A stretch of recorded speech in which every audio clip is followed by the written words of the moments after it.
तो वीडियो की शुरुआत करते हैं। सबसे पहली कंपनी की बात करते हैं। पहली कंपनी का नाम है दोस्तों बीएससी लिमिटेड। बट इसको डिस्कस करने से पहले अगर आपने अभी तक चैनल को सब्सक्राइब नहीं किया है तो चैनल को सब्सक्राइब करके बेल आइकन को प्रेस कर लो ताकि आने वाली जितनी भी वीडियोस हैं उसका नोटिफिकेशन आपको सबसे पहले मिल सके। और एक डिस्क्लेमर भी है, जो भी न्यूज़ एंड अपडेट्स हम लोग कवर करेंगे वो सारी एजुकेशन पर्पज़ के लिए है, सीखने के लिए है। तो इसको किसी भी तरह का इन्वेस्टमेंट एडवाइस मत समझना, आप खुद से भी रिसर्च और एनालिसिस कर सकते हैं। तो चलिए दोस्तों वीडियो की शुरुआत करते हैं। सबसे पहले बात करते हैं बीएससी से रिलेटेड कुछ इंपॉर्टेंट न्यूज़ एंड अपडेट्स के बारे में। तो बीएससी के इन्वेस्टर्स लगातार बीएससी से एक अच्छे गेंस एक लंबे टाइम से पा रहे थे, बट पिछले कुछ ट्रेडिंग सेशन में देखोगे तो वो गेंस प्रॉफिट बुकिंग में हमें कन्वर्ट होता हुआ दिखा है। जब मार्केट अच्छा कर रहा था तब तो बीएससी अच्छा कर ही रही थी, बट जब मार्केट ख़राब कर रहा था तब भी बीएससी अच्छा कर रही थी। अब बीएससी में पिछले कुछ ट्रेडिंग सेशन में जो प्रॉफिट बुकिंग आई है वो प्रॉफिट बुकिंग आगे चलकर और भी इंक्रीज़ हो सकता है। अब इसके पीछे के बहुत सारे रीजंस हैं, एक एक करके सभी रीजंस को हम लोग समझेंगे। कुछ रीज़न देखकर तो आप चौंकने वाले भी हैं। अगर हम बात करें दोस्तों पहले रीज़न के बारे में, तो कल के दिन जेफरीज की एक रिपोर्ट पब्लिश हुई थी। रिपोर्ट के बाद बीएससी और एमसीएक्स दोनों हमें 4% तक गिरती हुई नजर आई थी। रिपोर्ट में मेंशन किया गया था कि एनएससी के आईपीओ की वजह से इन दो कंपनी में प्रॉफिट बुकिंग देखने को मिलेगा, और वो हमें देखने को मिला भी। अब एनएससी के आईपीओ की वजह से बीएससी क्यों परेशान है वो समझाता हूँ, फिर एमसीएक्स की हम लोग बात करेंगे। तो एनएससी इंडिया की सबसे बड़ी एक्सचेंज है। मार्केट शेयर के हिसाब से देखोगे, टर्नओवर्स के हिसाब से देखोगे तो सब में एनएससी बहुत आगे दिखेगी बीएससी के कंपैरिजन में। बट जब हम बात करते हैं ग्रोथ की, किसके नंबर ज़्यादा तेज़ी से ग्रो करते हैं, तो वहाँ पर बीएससी हमें एनएससी के कंपैरिजन में बहुत आगे दिखती है। तो इस वजह से मार्केट ने बीएससी को ज़्यादा वैल्यूशन भी दे रखा है, और वो जो ज़्यादा वैल्यूशन है वो बीएससी के लिए अभी थोड़ा अनकंफर्टेबल बन चुका है, क्योंकि पिछले 2 महीनों में अगर देखोगे तो इक्विटी डेरिवेटिव में बीएससी का जो मार्केट शेयर है वो गिरा है और एनएससी का गेन हुआ है। और पिछले 2 महीनों में एनएससी के ग्रोथ और बीएससी के ग्रोथ को देखोगे तो बीएससी ने डी ग्रोथ दिखाया है, वही एनएससी ने पॉजिटिव ग्रोथ दिखाई है। तो ये एक पॉइंट है जो कि बीएससी के शेयर में प्रॉफिट बुकिंग ला रहा है। उसके अलावा दोस्तों एम6 के गिरने का सबसे बड़ा कारण ये है कि एनएससी अब एक्सपैंड कर रही है कमोडिटीज़ में, जहाँ पर सबसे बड़ा प्लेयर एमसीएक्स है। और कमोडिटीज़ में एक्सपैंड करने की वजह से एक न्यू बिजनेस अपॉर्चुनिटीज़ एनएससी को मिलेगा, जिस वजह से एडिशनल ग्रोथ वो गेन कर पाएगी। और एडिशनल ग्रोथ अगर देखने को मिलता है तो उस वजह से बीएससी भी परेशान होगी, क्योंकि एनएससी की जो वैल्यूशन है वो बीएससी के कंपैरिजन में कम है। तो इस वजह से पैसे का जो फ्लो है वो हमें शिफ्ट होता हुआ नजर आ सकता है। तो यही 2 कारण है जिस वजह से बीएससी और एमसीएक्स लास्ट ट्रेडिंग सेशन हमें गिरती हुई दिखी थी, और पिछले कुछ ट्रेडिंग सेशन से भी गिरती हुई ही नजर आ रही है। बट इसके अलावा एक और काफ़ी शॉकिंग अपडेट निकल कर आ रही है, और वो शॉकिंग अपडेट ये है कि पिछले कुछ ट्रेडिंग सेशन से जो डिक्लाइन दिख रहा है वो डिक्लाइन का मेन कारण बीएससी एम6 के टर्नओवर्स भी हैं। तो एग्जैक्ट ये अपडेट है क्या, तो चलो इसको समझाता हूँ। सो अब दोस्तों वीडियो में आगे बढ़ने से पहले बात कर लेते हैं सेबी रजिस्टर्ड टेलीग्राम चैनल के बारे में, जिसको आप ज्वाइन कर लो। लिंक इसका डिस्क्रिप्शन में दिख जाएगा। ज्वाइन करने का सबसे बड़ा बेनिफिट ये है कि जिस हिसाब से मार्केट में अप्स एंड डाउन दिख रहा है, ऐसे टाइम पे हर दूसरी कंपनी के एनालिसिस बहुत ज़्यादा इंपॉर्टेंट है। तो यहाँ पर आपको सभी कंपनी के टेक्निकल्स को एनालिसिस कर अपडेट होता हुआ देखने को मिल जाता है, जो कि हर किसी के लिए काफ़ी ज़्यादा यूज़फुल है।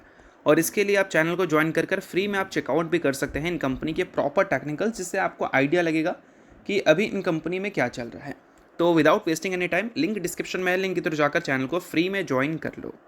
सो देखो दोस्तों, यहाँ पर मेंशन किया गया है कि बीएससी और एमसीएक्स दोनों ने लगातार अंडर परफॉर्म किया है जुलाई के महीने में। अगर हम मार्केट के जून के महीने के डेटा को जुलाई के महीने से कंपेयर करें तो वहाँ पर जुलाई के महीने का जो डेटा है वो जून के महीने से काफ़ी कम देखने को मिलेगी।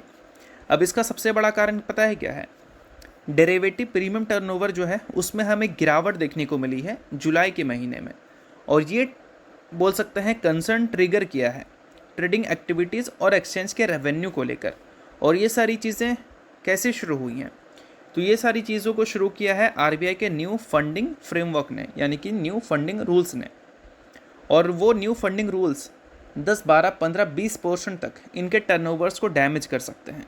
अब एग्जैक्ट ये सारी चीज़ें हैं क्या, इसको मैंने कई बार वीडियो में बता ही रखा है। और एक और मैं चीज़ें क्लियर कर देना चाहूँगा कि अगर हम ब्रोकर की बात करें तो एमटीएफ फैसिलिटीज़ के लिए आप सभी को पता है कि आपके पास कम भी अमाउंट रहता है ना, तो आप ज़्यादा अमाउंट की ट्रेड कर सकते हो। तो ब्रोकर के पास अंधा पैसा तो होता नहीं है, वो क्या करती है कि जो एनबीएफसीज़ हैं, बैंक्स हैं, उनसे लोन लेती है। तो अभी क्या है कि आरबीआई ने न्यू फ्रेमवर्क में 100% कोलैटरल रिक्वायरमेंट दे दिया है, यानी कि पहले 50% था, अभी 100% है। जितना चाहिए उतना देना पड़ेगा, ठीक है। और इस वजह से जो पैसे इनफ्लो होते हैं ब्रोकर के पास वो कम हो जाएगी और इस वजह से मार्जिन्स वो उतना नहीं दे पाएंगे एमटी फैसिलिटीज़ में। और मार्जिन्स अगर नहीं देंगे तो ऑब्वियस सी बात है कि लोग उतने बड़े कैपिटल से ट्रेड नहीं कर सकते जितने बड़े कैपिटल से वो पहले ट्रेड करते थे, तो इस वजह से टर्नओवर्स में गिरावट देखने को मिल जाएगी। ठीक है, अब दोस्तों पहले वीक की बात करें, जुलाई के पहले वीक के बारे में, तो बीएससी का जो एक्सपायरी डे प्रीमियम टर्नओवर है वो 11.4% से हमें गिरता हुआ दिखा है जुलाई के महीने में। जून के महीने में 61,729 करोड़ का टर्नओवर था और ये जून के महीने में गिरकर जुलाई के महीने में गिरकर 54,702 करोड़ पे आ चुका है। शॉकिंग बात है। और क्वार्टर वन के एवरेज से अगर आप कंपेयर करोगे तो एवरेज से 21.2% नीचे है। यानी कि अगर हम बात करें अप्रैल, मई और जून के महीने के बारे में, ये 3 क्वार्टर वन का पीरियड है, इन 3 का जो एवरेज है टर्नओवर का वो 411 करोड़ है। उसको अगर कंपेयर करोगे जुलाई से तो 21% से ज़्यादा की डिक्लाइन हमें देखने को मिल जाएगी। और ऐसा नहीं कि ये प्रॉब्लम हमें बीएससी में ही दिख रहा है, ये फ्रेमवर्क से बीएससी, एनएससी, ब्रोकर, एमसीएक्स सब परेशान होने वाली है। और अगर हम एनएससी की बात करें तो इनके भी टर्नओवर्स जून के महीने के मुकाबले अगर देखोगे तो 14.3% से हमें गिरते हुए नजर आए हैं। और बीएससी के फर्स्ट वीक के प्रीमियम टर्नओवर्स की बात करें जून वाले लेवल से तो वहाँ पर हमें 10% की डिक्लाइन देखने को मिली है और क्वार्टर वन के एवरेज से 20% की डिक्लाइन देखी है। एनएससी ने 24% की डिक्लाइन रिपोर्ट की है और 27% की डिक्लाइन रिपोर्ट की है। 24% फर्स्ट वीक का है जून के महीने से अगर कंपेयर करें तो, और सेकेंड वाला जो है वो क्वार्टर वन से कंपेयर कर मेंशन किया गया है। और एमसीएक्स की हाल तो और भी ज़्यादा बेहाल है क्योंकि एमसीएक्स का जो प्रीमियम टर्नओवर है वो जून के महीने से 43% नीचे है और क्वार्टर वन के एवरेज से 39% नीचे है। तो आप इससे ही समझ लो कि आने वाले कल में मार्केट क्या एक्सपेक्ट करेगी बीएससी, एनएससी और एमसीएक्स के अर्निंग से। यही एक्सपेक्ट करेगी ना कि पिछले 1 साल में, पिछले 1.5 साल में, 2 साल में, 3 साल में जो कंपनी ने ग्रोथ दिखाई है हाई पेस पे, वो हाई पेस पे अब ग्रोथ में भी कंपनी ना दिखा पाए। यही एक सबसे बड़ा कंसर्न था बीएससी की गिरावट का, जो कि अब हमें नंबर्स के ज़रिए भी देखने को मिल रहा है। नंबर्स अब उतनी तेज़ी से ग्रो करती हुई नज़र नहीं आएगी, ऐसा मार्केट एंटिसिपेट कर रही है। अब देखते हैं कि आगे चलकर क्या चीज़ें होंगी, बट अभी जो नेगेटिव है वो मैं आपके सामने रख रहा हूँ। बाकी ऐसे टाइम पे क्या है कि बीएससी के टेक्निकल्स को भी टाइम टू टाइम चेकआउट करना बहुत ही ज़्यादा इंपॉर्टेंट है, क्योंकि उसको देखकर ही समझ पाओगे आप कि आने वाले कल में क्या एक्सपेक्ट किया जा सकता है। तो इसके लिए सेबी रजिस्टर्ड रिसर्च एनालिस्ट के टेलीग्राम चैनल को ज्वाइन कर लो। वहाँ पर बीएससी के टेक्निकल्स को प्रॉपर एनालिसिस कर अपडेट कर दिया गया है। इसको देखकर आपको आइडिया लग जाएगा कि क्या एक्सपेक्ट आप बीएससी से कर सकते हैं। तो ये सारी चीज़ें सेबी रजिस्टर्ड रिसर्च एनालिस्ट के द्वारा हुई हैं। तो लिंक डिस्क्रिप्शन में है, लिंक के थ्रू जाकर चैनल को बिल्कुल फ्री में ज्वाइन कर लो और बीएससी के टेक्निकल्स को चेकआउट भी कर लो। ठीक है, अब बात करते हैं अगली कंपनी के बारे में। तो अगली कंपनी है दोस्तों KPIT technologies limited. KPIT technologies की परफॉर्मेंस बीच में काफ़ी ज़्यादा ख़राब रहती हुई दिखी थी और ये ख़राब परफॉर्मेंस का रीज़न खुद केपीआईटी थी। बट आज के दिन केपीआईटी को लेकर गोल्डमैन सैच की तरफ से एक रिपोर्ट पब्लिश हुई है जिसमें उन्होंने अपने टारगेट प्राइस को कम कर दिया है या फिर बोल सकते हैं कट कर दिया है। और वो देख रहे हैं 2027 के जो रेवेन्यू ग्रोथ होंगे वो फ्लैट देखने को मिलेंगे और साथ में वीक डिमांड भी हमें देखने को मिलेगी। अब चीज़ों को थोड़ा सा डिटेल में समझ लेते हैं। देखो, सबसे पहले उन्होंने न्यूट्रल रेटिंग पहले ही दे रखा था, उसी को एज इट इज़ उन्होंने मेंटेन किया है, बट टारगेट प्राइस को उन्होंने कम कर दिया है। उनके हिसाब से इनके जो क्लाइंट की एक्टिविटी है वो हमें वीक देखने को मिल रही है और काफ़ी स्लो रिकवरी दिख रही है। अगर हम बात करें AV and research and development spending पे, तो इस वजह से 2027 के जो ग्रोथ आउटलुक है वो म्यूटेड एक्सपेक्ट कर रहे हैं, यानी कि कम एक्सपेक्ट कर रहे हैं। यहाँ पर मेंशन भी किया गया है कि उनके हिसाब से कंपनी का जो रेवेन्यू इस बार रिपोर्ट होगा Q1 में वो हमें 5.2% से सिक्वेंशली गिरता हुआ नज़र आ सकता है, यानी कि क्वार्टर 4 के मुकाबले क्वार्टर 1 में 5.2% से रेवेन्यू गिर सकता है। और साथ में 2027 के फाइनेंशियल ईयर में वो रेवेन्यू ग्रोथ फ्लैट उम्मीद कर रहे हैं।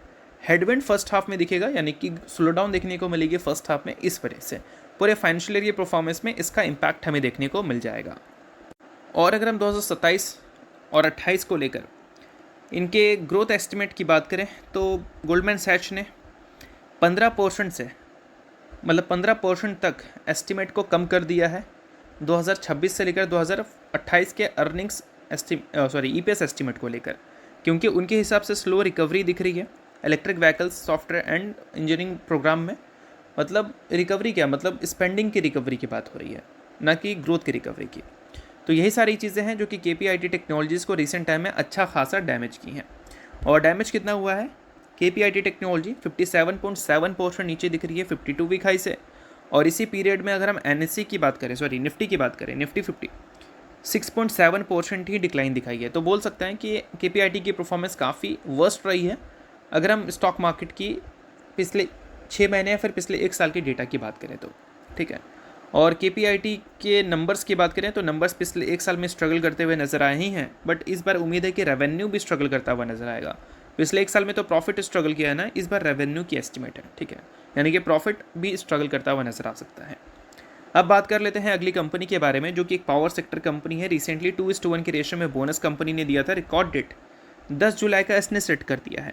अब ये कंपनी कौन सी है भाई? तो ये कंपनी का नाम है दोस्तों हिंदुस्तान इंसुलेटर्स। तो अगर आप इस कंपनी के शेयर होल्डर हैं तो अर्निंग से पहले ये कंपनी ने बोनस की अनाउंसमेंट की है, तो इस न्यूज़ को आप नोट कर सकते हैं। शेयर होल्डर नहीं, आप इग्नोर कर सकते हैं, न्यूज़ थी इस वजह से मैंने बता दिया, बाकी ये किसी भी तरह का रिकमेंडेशन नहीं है। तो होप करता हूँ ये वीडियो आपको अच्छा लगा। वीडियो लाइक कीजिए, पहली बार सब्सक्राइब कीजिए। वीडियो के लिए बहुत बहुत शुक्रिया।